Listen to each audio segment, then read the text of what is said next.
Nobody warned her. Nobody told her that the night her mother signed that paper, the night a deal was made over palm wine and silence, her whole life was being handed to a man she had never met. A man who didn't smile. A man whose name made grown men lower their eyes. A man who, when he finally saw her, looked at her like she was the most inconvenient thing that had ever walked into his life, and she looked right back at him like he was absolutely, completely, tragically, her problem to deal with. This is the story of Amara, and how she became the nightmare of the most feared family in Seoul. Amara's mother always said two things. She said, "A woman who knows herself cannot be broken." And she said, "Never eat a man's food if you don't want to owe him your peace." Amara grew up believing both. She was the kind of girl who laughed too loudly in quiet rooms. The kind of girl who wore her braids like a crown even when people stared. She was Pan-African in every sense. Her accent carried music from 3 countries. Her skin was deep and warm like the earth after rain. And her attitude was entirely her own problem. She was 22 when she found the letter. It was tucked inside her late mother's Bible. Old, folded twice, sealed with red wax that had already cracked from years of silence. She almost didn't open it. She almost put it back and made herself some tea and ignored it the way she ignored most things that felt too heavy. But something made her sit down. Something in the weight of it. So she opened it. She read it once. Then she read it again. Then she said very calmly, very quietly, "Mama, what did you do?" The letter was a contract. Written in both English and Korean, which was already alarming because her mother spoke no Korean. It had 2 signatures at the bottom. Her mother's signature, round and soft the way she wrote everything. And another one, sharp, precise, written with the kind of pen that costs more than rent. The name above that signature read, Kwon Jae-won. Amara had never heard of Kwon Jae-won. She was about to learn why that was the most dangerous form of ignorance she had ever carried. She called her aunt. Her aunt. The one who knew everything. Who remembered everything. Who had been at every family meeting since 1987. Picked up on the first ring. "Auntie, what is the Kwon family?" There was silence on the line. Then her aunt said something that Amara would never forget.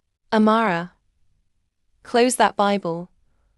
And don't mention that name on the phone." She hung up. Amara sat with the letter in her hands for a very long time. Outside it was raining. Inside, her entire future was rearranging itself without asking her permission. She flew to Seoul 3 weeks later. Not because she was obedient. Amara was many things, but obedient was not one of them. She flew to Seoul because she needed to look this Kwon Jae-won in the eye and tell him, very clearly, that whatever her mother had signed, she had not signed it. She was not a package. She was not a promise. She was not a deal made over palm wine before she even had teeth. She landed at Incheon Airport with 2 suitcases, her edges laid perfectly, her attitude fully packed, and exactly 0 idea what she was walking into. A man in a black suit was waiting for her at arrivals. He was holding a sign with her name on it. He was not smiling. He was not making eye contact. He was barely breathing. Like standing in public was something he only did under instruction. She walked up to him and said, "I'm Amara." He said, "I know." She said, "Where are we going?" He said, "You'll see." She looked at him for a long moment. Then she said, "Okay, I need you to understand something. I don't do mysterious. I have anxiety. If you don't tell me where we're going, I will talk the entire ride there, and I promise you, I am a lot." He looked at her for the first time. He got in the car. She followed, still talking. The house was not a house. It was a compound. Tall black gates. Cameras on every corner. Men standing at positions that told you immediately that whatever happened inside these walls was not casual. It sat on the edge of the city like it owned the skyline. Which, Amara would later learn, was not far from the truth. She stepped out of the car and looked up. Ginger? She whispered, the Korean word for seriously, something she had picked up from the K-dramas. She had been stress watching on the plane. She hadn't expected to actually use it this fast. The man in the suit said nothing.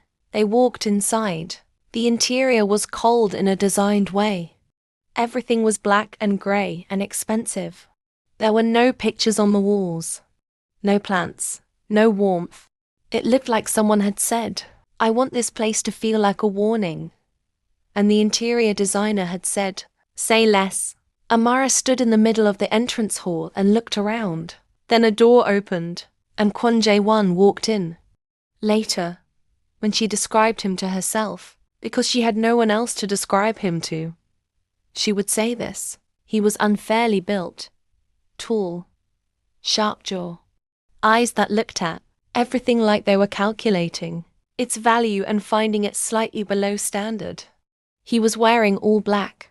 He walked like the floor owed him something.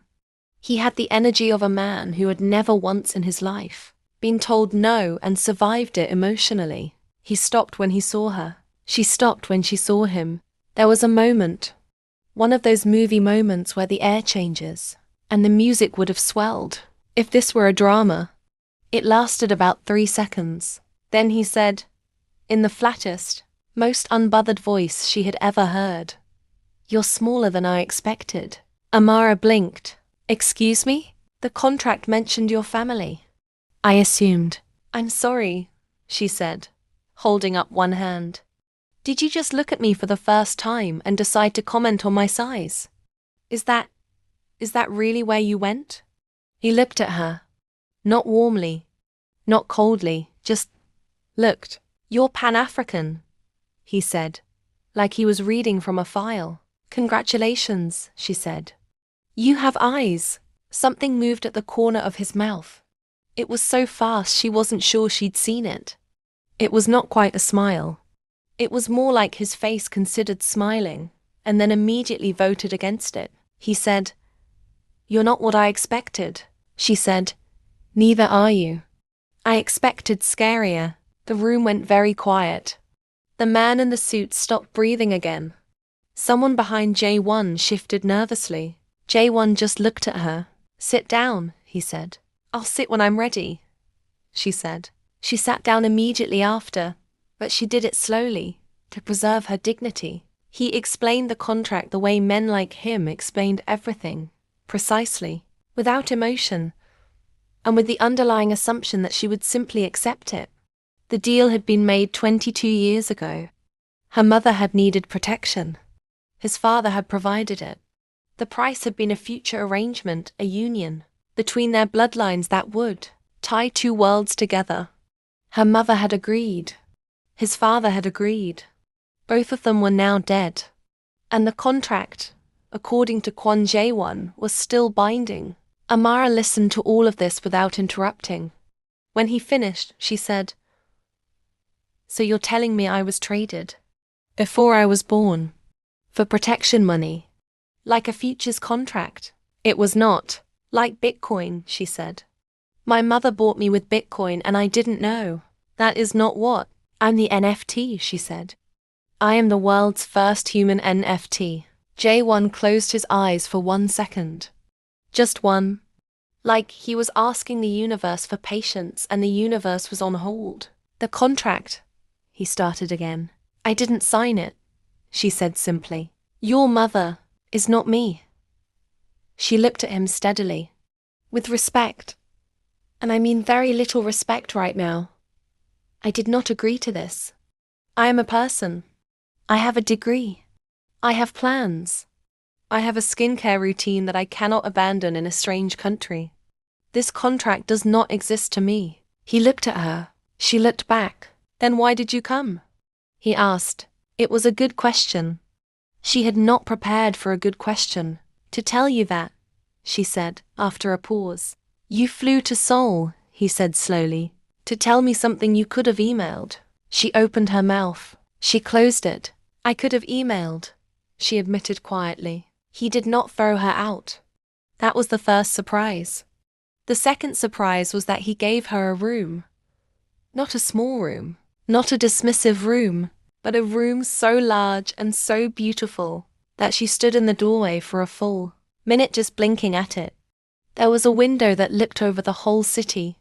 There was a bed that looked like it had been engineered specifically to end insomnia. There were fresh flowers in a vase, which confused her deeply because nothing about Kwon Jae-won suggested he ordered fresh flowers. She asked the housekeeper, an older Korean woman named Mrs. Oh, who had the energy of someone who had seen everything and chosen peace, about the flowers. Mrs. O said, without looking up from what she was doing. He ordered them this morning. Amara looked at the flowers. She looked back at Mrs. O. Mrs. O said, don't think too much about it. She thought about it for the rest of the day. She stayed. Not because she accepted the contract.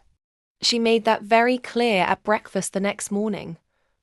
A breakfast that was annoyingly perfect. The eggs were perfect. The fruit was perfect. The coffee was made exactly the way she liked it, which was alarming, because she had not told anyone how she liked it. She told Jae-won she was staying, only until she figured out the legal standing of the contract. She told him she needed a lawyer. He told her she could use his. She told him she was not using his lawyer to fight his contract. That was insane. He said, then use whoever you want. I'll cover the fees. She told him she didn't need him to cover her fees. He said nothing. She paid for her own lawyer. She later found out the lawyer's invoice had been quietly settled before she even received it. She confronted him about it in the hallway. Did you pay my lawyer? No. Jae-won, I don't know what you're referring to. My lawyer called and said the invoice was settled anonymously. Korea has many generous people. She stared at him. He looked back at her with the full, complete blankness of a man who had been lying calmly since childhood.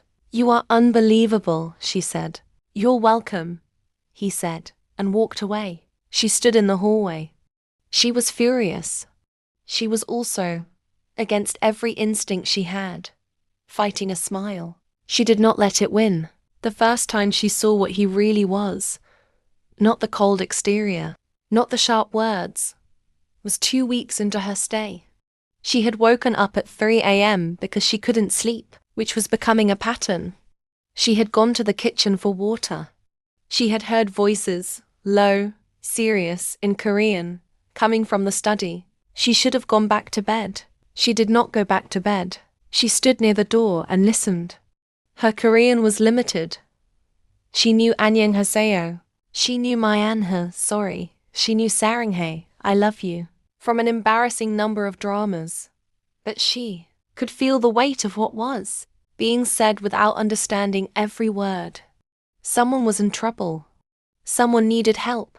And Jae-won's voice, normally so flat, had shifted into something low and certain, like bedrock. Then she heard something that she understood perfectly. A young voice, barely a teenager, saying, in English, I'm scared. And Jae-won saying, quietly, I know. I'm going to fix it. She went back to bed. She lay in the dark and stared at the ceiling. The man she had decided was her villain had just sounded, terrifyingly, like someone's protector. She did not like this development at all. She learned his story in pieces. Mrs. O gave her some. The compound gave her more. You could read a person's life in the way they built their walls, in what they kept and what they removed. His father had built the Kwon Empire on fear.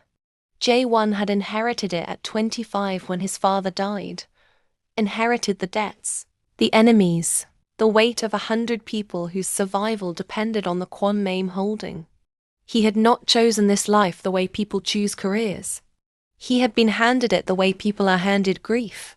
She found this out on a Thursday. On Friday morning, she came to breakfast and put a plate of jollof rice she had made herself in front of him. He looked at it. He looked at her. What is this? Food, she said. Don't be dramatic. I have a chef. Your chef makes everything taste like an apology. she said, sitting down across from him. Eat it. He looked at the jollof rice for a moment. Then he picked up the fork. He took one bite. He said nothing for a long moment. Then, "It's good." "I know," she said. "You could have said thank you." He said, "You could have said it first," she replied. There it was again. That thing at the corner of his mouth. That almost smile that was becoming the most interesting thing about his face. She was now actively trying to make it happen, which was a problem she had not anticipated. The danger arrived, as danger always does, when things were just starting to feel almost normal. A man named Park Seung-jin sent a message to the compound. Not a phone call, not a letter. A man, bound, bruised, and barely conscious, left at the gate with a note tied around his wrist. The note was addressed to Jae-won. It had 3 words on it. "Give her up." Jae-won read it and his whole face went to stone. Amara, who had seen the commotion from the window and immediately came downstairs, because she had no self-preservation instinct, saw the note. She said, "Is that about me?" He said, "Go back upstairs. That is absolutely about me." "Amara, who is Park Seung-jin? Go upstairs."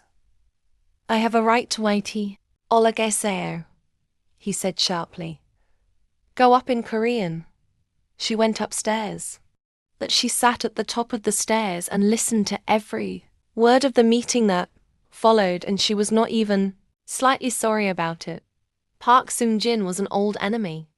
A man who had been circling the Kwon Empire for years, looking for a crack. Her contract was the crack.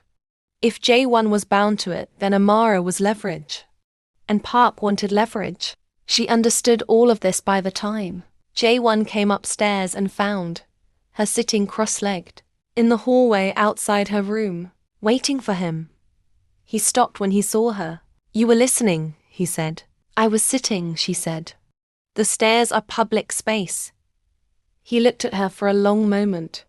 Then he sat down on the floor across from her, which surprised her deeply, because the floor seemed beneath him. But he sat down and he looked at her and he said, "I need to tell you the truth." "Please," she said. "The contract was not about debt," he said. "My father made many deals. But this one," he paused. He looked at his hands. "Your mother came to my father because she was running from something that would have killed her. He protected her. In return, he asked for an alliance, not a transaction. He believed, genuinely, that the 2 families needed each other. He believed that when the time came, it would make sense." Amara was quiet. "Did it make sense to you?" she asked. "When you found out?" He said nothing for a long time. Then, "Not at first. You were an obligation, a name in a file. And now?" she asked before she could stop herself. The hallway was very quiet. He looked at her, really looked, the way he almost never let himself look. "Now," he said, "you are the most disruptive thing that has ever happened to my house." She laughed. She couldn't help it. It came out before she had any say in the matter. And something happened then that she had been waiting 3 weeks to see. Kwon Jae-won smiled. Not the corner of mouth almost smile. A real one.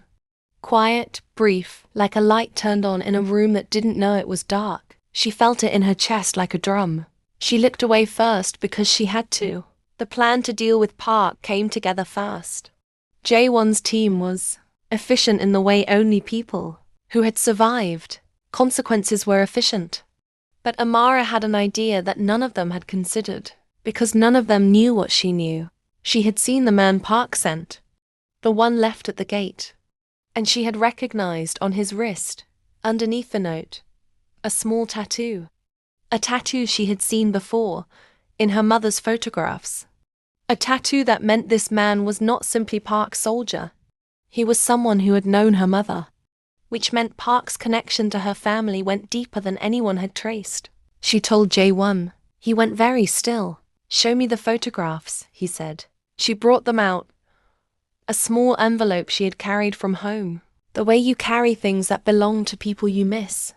She spread them on the table.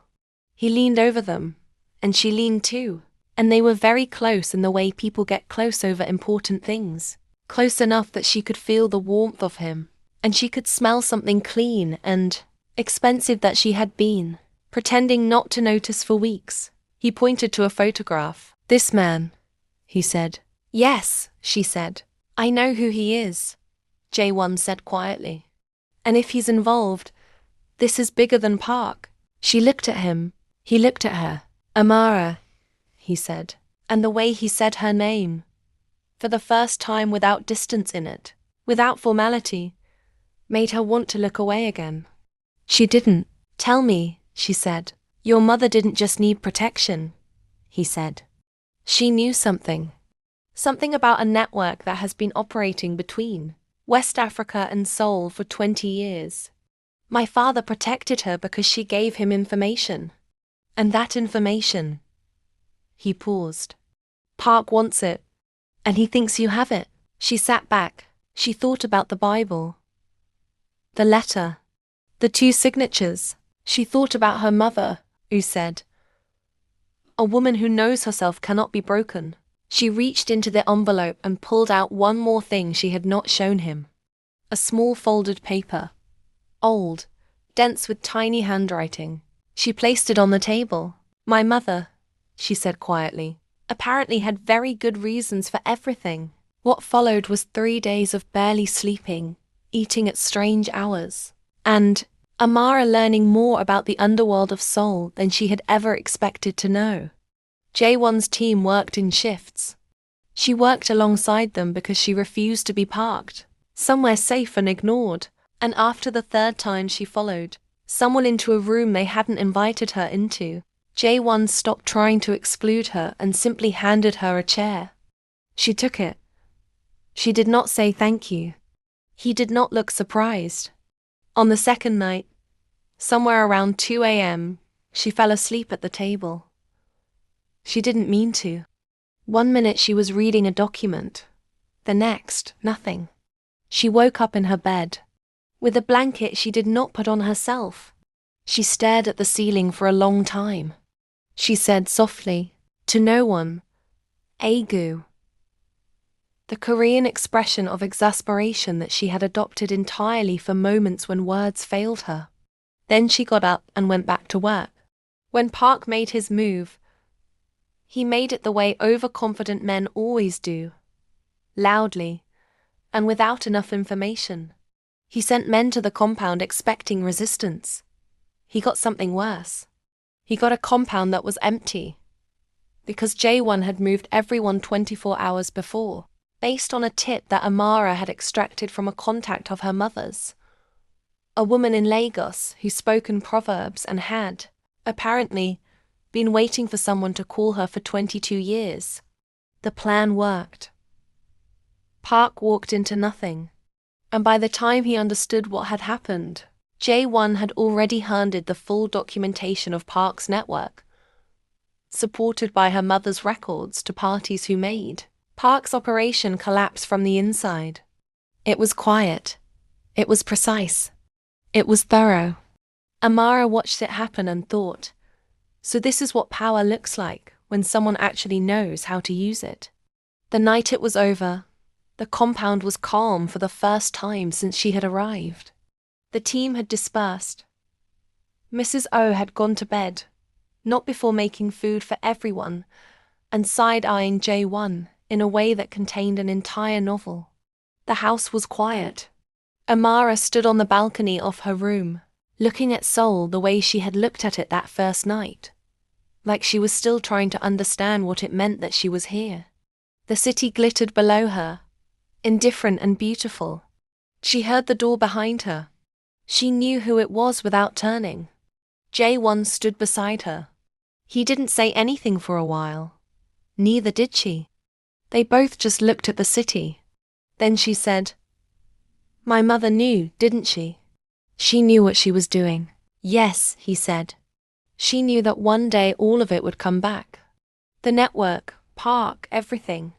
And she set up the contract so that when it did, she stopped. You would be protected, he said. And so would the information, she exhaled. She didn't trade me, she said. More to herself than to him. She hid me. With you. He turned to look at her profile. She trusted my family, he said. She was right to. Even if it took us longer than it should have to deserve it. She looked at him then. His face, which she had once read as cold, looked different in the dark, softer.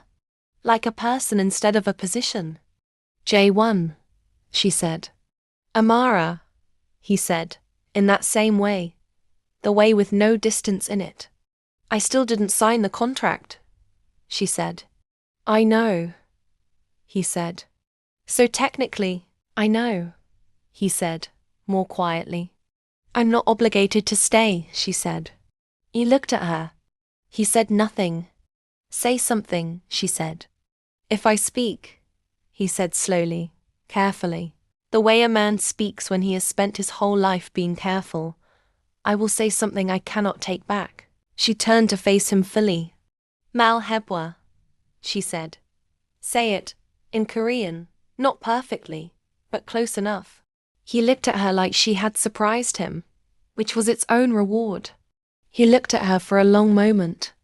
Then he said, Stay, not because of paper, not because of a contract neither of us wrote. Stay because... He stopped. He tried again. This house was silent before you came. I did not notice that it was silent. I noticed it the morning after you arrived, and Mrs. O was laughing in the kitchen because of something you said. I noticed it the day you put jollof rice in front of me like it was a challenge. I noticed it every time you walked into a room I was in, and I stopped whatever I was doing without realizing it.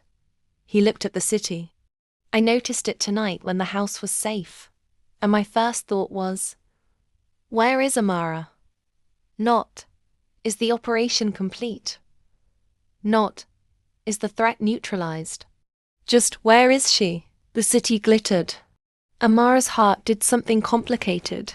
She said, because she was Amara, and she could not help herself. That was the most romantic thing I have ever heard from a man who once told me I was smaller than expected. He closed his eyes briefly. She laughed. And he laughed, properly this time, low and real and completely unguarded. The kind of laugh that had probably not lived in that compound in a very long time. When it faded, she was looking at him with something she was done pretending wasn't there. I'll stay, she said simply.